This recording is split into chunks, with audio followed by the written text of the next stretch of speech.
सकट की आप सभी को बहुत बहुत शुभकामनाएं। सकट देवता सभी को खुश रखे, पसंद रखे, स्वस्थ रखे।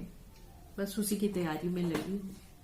शाम के लिए बथुआ साफ कर रही हूँ क्योंकि सकट पे बथुए का बहुत महत्व है। बथुए की पूरी वूरी बनती है, पूरी कचौरी जो भी कहा जाए उसको। आप लोग कैसे बनाते हैं बताइएगा।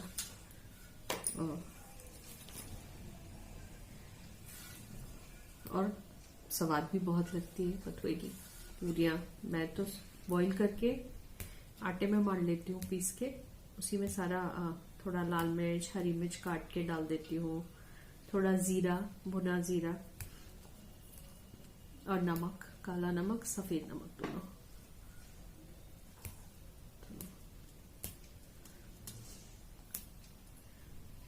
आप लोग कैसे बनाते हैं? ये सकट का जो व्रत है वो बच्चों के लिए किया जाता है और अपनी खुशहाली के लिए भी किया जाता है। सकट देवता संकट काटो कहा जाता है।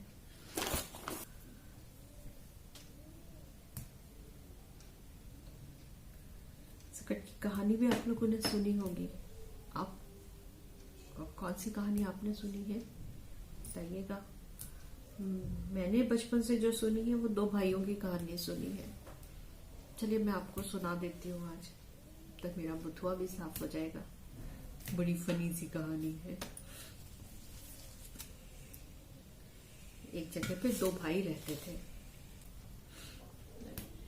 चतुर्थी पड़ी, सकट पड़ी, तो छोटे भाई की पत्नी जो थी उसने अपने पति से कहा कि बड़ा भाई अमीर था, छोटा गरीब था।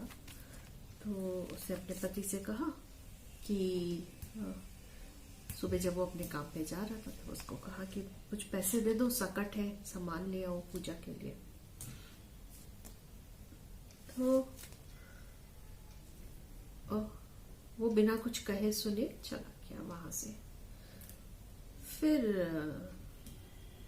शाम हुई, वो बेचारी परेशान थी, क्या करे।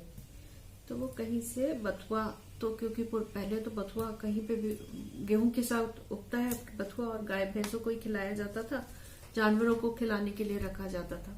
इस्तेमाल कम ही होता था उसका बथुए के साग का, तो और ऐसे ही मिल जाता था। तो वो बेचारी गई कहीं से ऐसी बथुआ तोड़ लाई थोड़ा सा, उसने वही बथुए की कचौरियां बनाई और सकट देवता को भोग लगाया रात में, शाम के टाइम, और बस वही बच्चों को खिलाया, खुद खाया। पति आया रात में तो उसने पूछा भूख लगी है कुछ खाने को दो।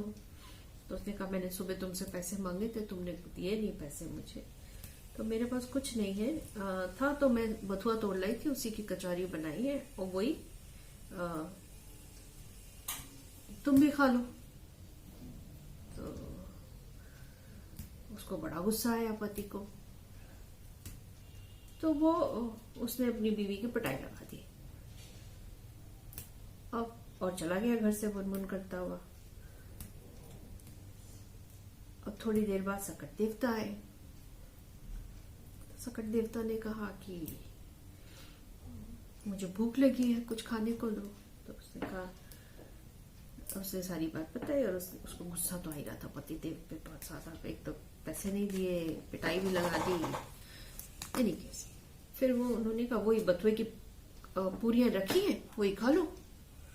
तो उन्होंने कहा ठीक है दे दे। उसने दे दी। उससे जब दे दी तो उन्होंने खाई बड़े प्यार से। उन्हें मुझे सोना भी है, तो कहा ठीक है सो जाओ घर में। एक चारपाई पे उनकी जगह बना दी, वो सो गए। थोड़ी देर में वो उठे, कहते मुझे तो पॉटी आई है,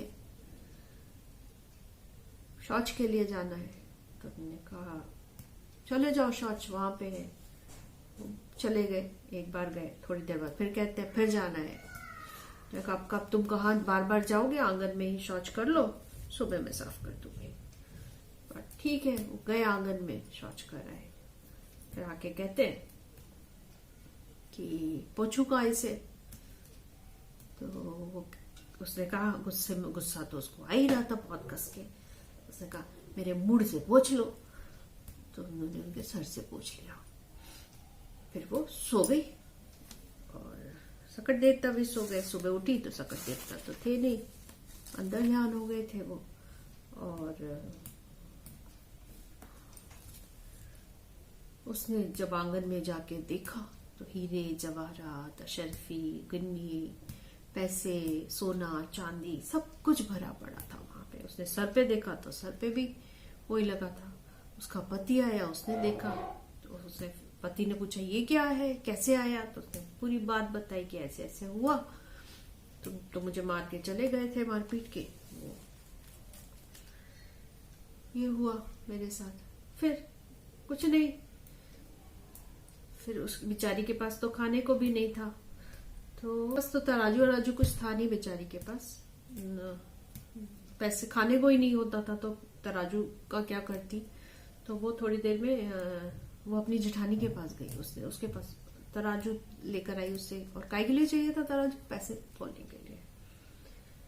तो उसने मांगा, उसने दे दिया। फिर उसको ये लगा जेठानी को कि इसके पास तो खाने को भी नहीं है, तो ये तराजू का करेगी क्या? तो उसने क्या किया, नीचे तराजू के नीचे गोंद लगा दी कि जो भी तोलेगी वो इसमें नीचे चिपक जाएगा, अनाज वनाज जो भी होगा। तोल ताल के ये लोग, ये अपना तराजू जब उसको वापस देने गई तो नीचे कशरफी लगी रह गई। अरे उसको समझ नहीं आया कि इतनी अशरफियां कहाँ से आ गई इनके घर में। तो इनके तो खाने के भी लाले पड़े थे। तो उसने देवरानी से आके पूछा कि क्या हुआ, ये कैसे क्या? तो देवरानी सीधी सादी थी, उसने बता दिया सब कुछ, ऐसे ऐसे हुआ, ऐसे ऐसे सकट देवता आए थे। पूरी कहानी जो उसके साथ हुई थी वो उसने उसको बता दी। तो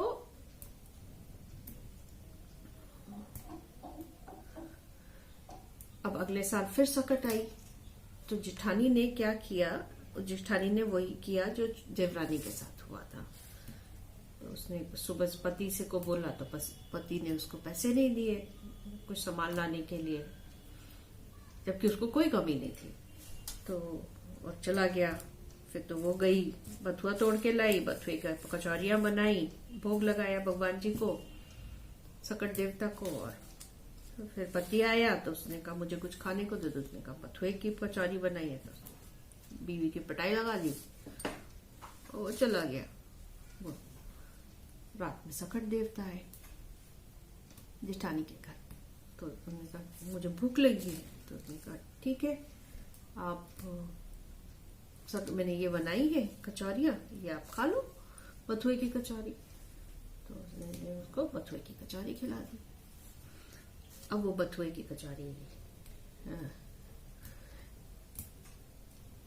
खा के उन्होंने थोड़ी देर बाद कहा कि मुझे शॉर्ट जाना है। तो देखा चले जाओ, वहां चले जाओ।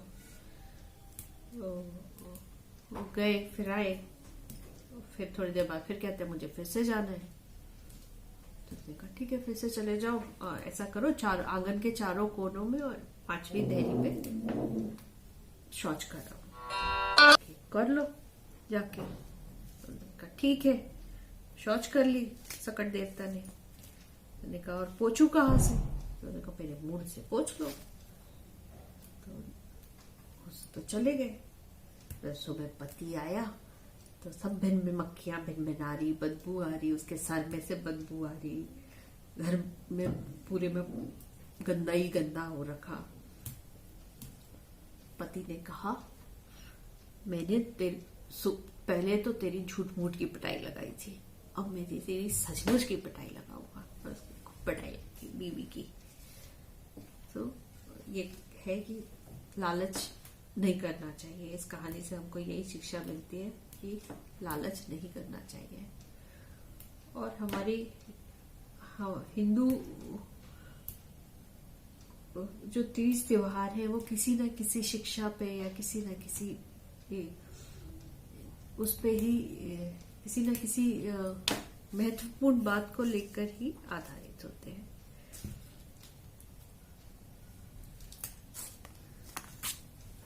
तो ये थी सकट की कहानी जो मैंने बचपन में सुनी है, बचपन से लेके सुनी है। मैं भी अपने बच्चों को यही सुनाई है।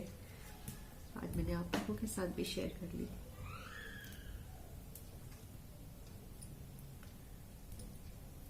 और कहा जाता है कि सकट देवता संकट काटो। कहा जाता है सकट देवता सारे संकटों को हरने वाले हैं। गणपति बप्पा की जय। तिल्ली कुटी तिल्ली कुटी तिल्ली और गुड़ का भोग लगाइए अपने गणपति बप्पा को, सकट देवता को। जैसे भी आपके बुजुर्गों ने आपको बताया हो पूजा पाठ करना, वैसे जो करते हैं उनके लिए तो बहुत अच्छी बात है। जिनके घरों में होती है सकट, जो लोग नहीं भी करते हैं वो भी कम से कम हिंदू है अगर, तो तिल गुड़ का भोग लगाने में कोई हर्ज नहीं है। अपने भगवान को अलग से ना करके जो आपकी रोज की पूजा सुबह शाम की दिया बत्ती आप करते हैं, तब आप तिल गुड़ का भोग लगा दीजिए सकट के दिन। ईश्वर तो प्रेम के भूखे हैं। प्रेम से आप जो खिलाएंगे, जो देंगे, वो उनको मान्य होगा।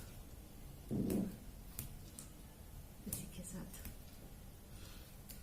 फिर से आप सबको सकट देवता की कृपा सब पर बनी रहे। सबके बच्चों को खुश रखे सकट देवता। सुख समृद्धि दे, खुशी दे, अच्छा स्वास्थ्य दे, सद्बुद्धि दे। सबसे पहले इन बच्चों को जो पढ़ने वाले हैं, जिनके एग्जाम आ रहे हैं, उनकी कृपा पर कृपा बनाए।